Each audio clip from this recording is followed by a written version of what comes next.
What was the price of peace of mind in the wasteland? Could I give her that? That indulgence? How could I not? I told Triage what I needed. She couldn't care less either way. I could have asked her to cut Scotch's head off and stick it on a spike, and she probably would have. She just made sure I understood that she'd be racing everything from the tunnels to now. The story would be that she was injured in the tunnels. Glory nodded. Rampage muttered a whatever. Both would be present while Triage did the spell.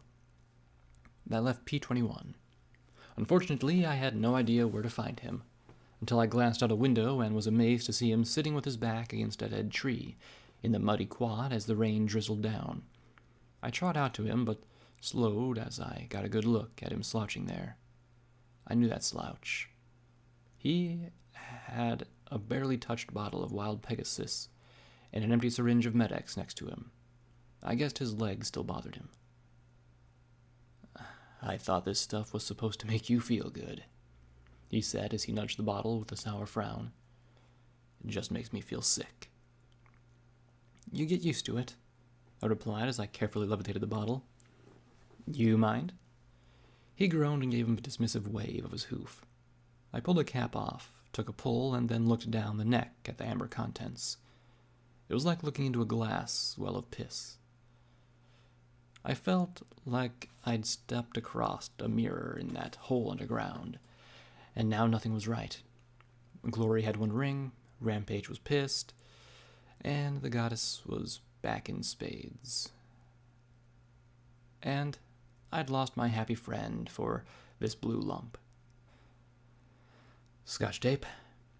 He asked softly as the rain pattered down around us. I assembled a response, feeling that dull glow slowly starting in my gut. Thank the goddesses for that. Asked for you, I replied, seeing him wince in response. You don't have to worry about it now, though. Triage is altering her memories. As far as she's concerned, you're a stranger now. I always was, he replied crossly. I never wanted to be her father. He scowled at me. I snorted and took another drink, making his frown increase. Then I stood and started for the planetarium. I never had a choice, he shouted at me. I rounded on him. Yes, you did. Maybe not in '99, but you have one now. Maybe it was the rain or the booze, but right this second I wasn't taking it. You could have been something to her. You could have at least been nice. I hissed at him as he glared. She never wanted to lose her mother, home, and every pony she knew. Damn it. You could have at least tried. He closed his eyes and laid his head back against the tree. He looked like a corpse. I sighed. What was I trying to do? Make him feel even more like shit? I could still see that mark around his throat. Even P21 had a limit. I sighed. Well, now you don't have to worry about it. If you want to be her father, you can tell her yourself. You don't? Don't. I floated the bottle back to his hooves. Take it from a booze pony like me, P21. If you're gonna drink, don't do it out in the rain. Hangovers are bad enough without adding a cold into the mix. And with that, I turned again, leaving him under the dead tree in the hard, cold Hoofington sky. So, if you were involved with Project Steel Pony in Eternity, what was Eternity all about? I asked as I sat in the planetarium. I still had questions and a choice to make.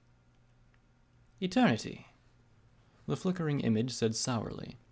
She'd been scanning the ruins to the east with some sort of bobbing sensors on top of the building, letting me take a look at the activity around the skyport. I'd half hoped to catch a glimpse of Lighthooves there. Eternity was a complete flop. Rarity micromanaged the project into the ground and wouldn't let me get past setting her up at Hightower Jail. The air above her came alive, showing a number of pages of text that made little sense to me. Why was Rarity managing it? Was it related to Image? If it was related to Image, Rarity wouldn't have needed the OIA. She would have just done it herself. She sighed and mused, more to herself than to me. A way to keep her friends safe forever. Forever. Sounded nice. Better than 6 months. What was it like? I asked softly as I fidgeted with my leg brace. She looked at me in surprise and a little confusion, so I elaborated.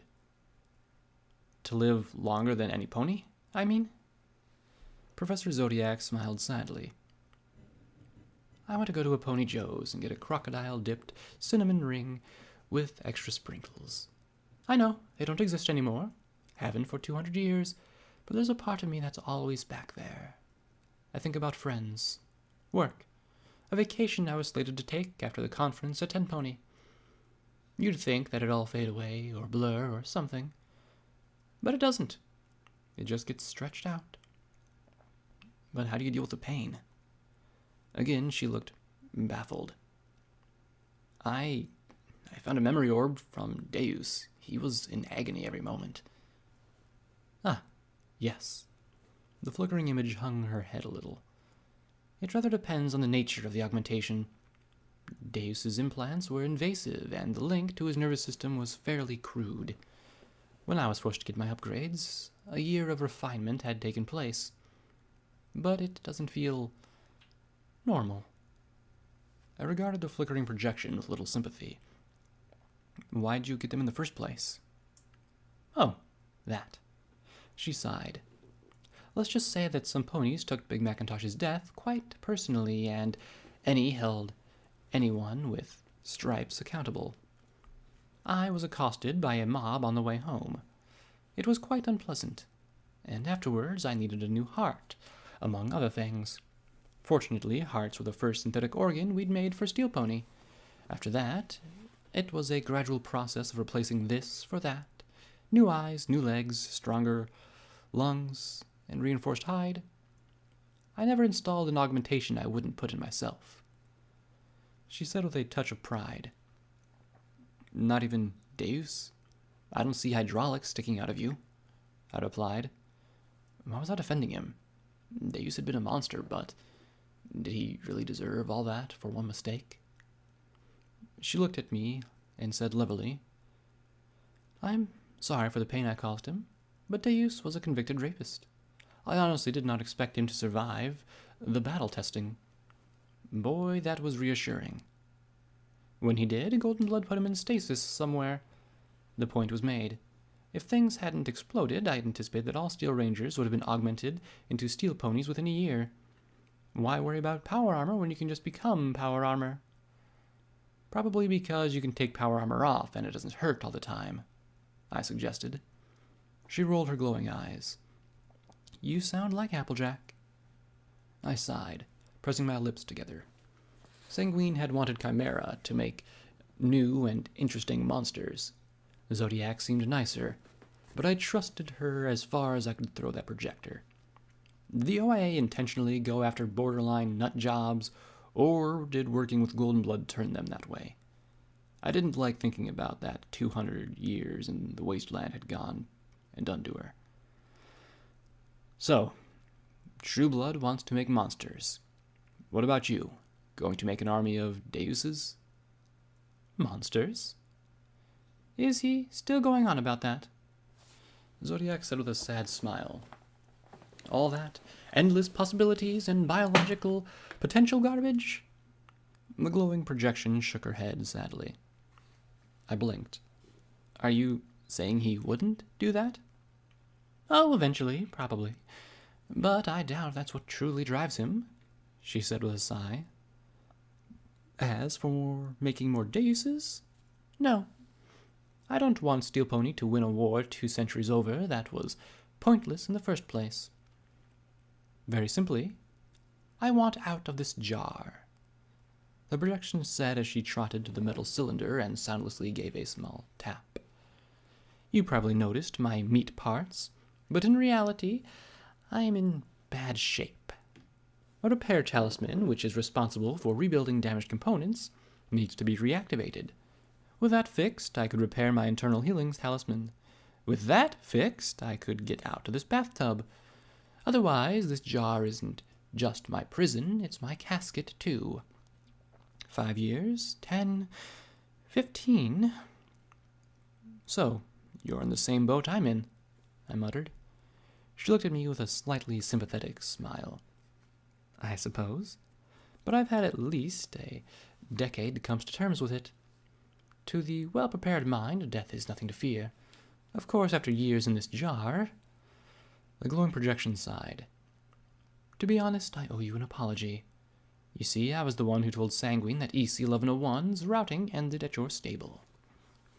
What? You? I sputtered, trying to get a handle on my anger. How could you? It was my only hope of getting out of here, she replied firmly. Would you turn down the only hope at getting your life back? I had no idea that Stable 99 was intact. Most of the stables were complete failures, so I saw little point in not telling him. That helped me get my emotions under control. It wasn't like Zodiac had gone out of her way to screw 99. He gave me the usual sales pitch. Find EC-1101, use it to force open Chimera and Steel Pony. So, 6 months ago, I tracked down the data paths with the help of the collegiate. Of course, as soon as I told him where to find it, he cut off contact. But if you were to get out, are you saying you wouldn't return to your research? I said skeptically. The glowing pony smiled, cocking her head as she rolled her eyes a bit. Oh, perhaps. One day. But it would take years to set up new augmentation production. Maybe a decade to get production scaled up to the point where it could help the wasteland. She sighed softly. Funny. When the 6 of us came out here not so long ago, I was eager to return and find out what became of the OIA and Steel Pony. Now I wish we hadn't. She shook her head. This city has a way of tempting you with exactly what you want. You were with Big Daddy? I blurted. She chuckled and nodded.